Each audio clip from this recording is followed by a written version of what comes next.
This is a review for the I-Blason Armorbox and the iPad Supcase. The starting price for both of these on Amazon is £14.95. I've been using the iPhone case for about 2 months now, and the first thing you have to get used to is the design. Obviously, this is what's covering your phone now. I like to think it looks like what soldiers would carry their iPhones in. It's a pretty solid design, and it has bumpers around the edge just in case your phone falls, so it's an extra shock absorber. And the way that it's designed, if the phone falls on its face, then it's not falling directly onto the screen. It also has a built-in screen protector, and I'll show you all of that later on, but that also means that you don't have to get a case then an extra screen protector for your phone, and it's worked well for me for the past 2 months. One thing I quite like about it is that now I can use my iPhone in the rain, but I would advise you that if you do get any water onto the screen protector, though it looks fine, sometimes water can slide in between the screen protector and your iPhone, and you just want to take it off and give it a wipe down. You have rubber tabs protecting your lightning port and your headphones jack, and you can open and close these firmly so it'll still allow you to access them. The tabs also cover your silent and ring switch. You can still comfortably use the power button, and the fingerprint reader still works well. As you can see, there are grooves on the side for the volume buttons. If you look at the back, there's a space for your camera and the flash, so the camera and the flash isn't obstructed at all.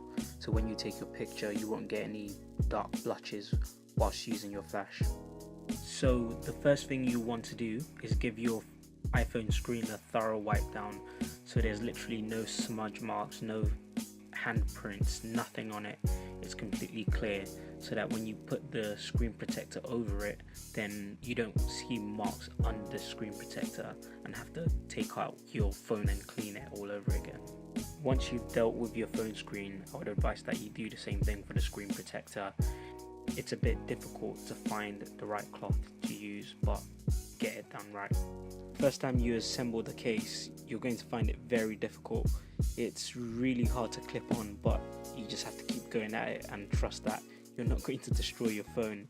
The running joke with my friends is that I'm more likely to break my phone trying to take off the case or put the case on than dropping my phone or something like that. So just be careful, but it's quite difficult to put on the first time. The main downside to having a case is obviously that you don't get to see the beauty of your phone.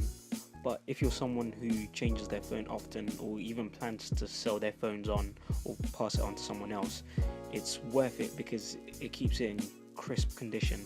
My phone looks completely brand new. I know people who have bought their iPhones more recently than I have, and mine is in a much better condition than theirs. Moving on to the iPad Supcase, as you can see, it's basically the same build as the iPhone. Make sure as well that you give it a good wipe down so the screen is completely clear, and do the same with the screen protector. It's a bit easier than the iPhone when you're clipping it on, but in terms of putting the shell of the case on it, it's so difficult. I really struggled with this, and you can see me trying to slide in the iPad, and it's very difficult. So good luck with that. And once you're done, you just have to make sure you go around the edges, clipping everything on. There's something for the home button, so it just clips onto it, and you just have to make sure you press it down. It really is quite cool, and it makes it a bit easier to use your iPad. The iPad Supcase has basically all the things the iPhone case has as well. So you can still use your jack connection, you can still use the lightning port, it still has a ring and silent button, and it's a very solid case. The volume buttons are still there.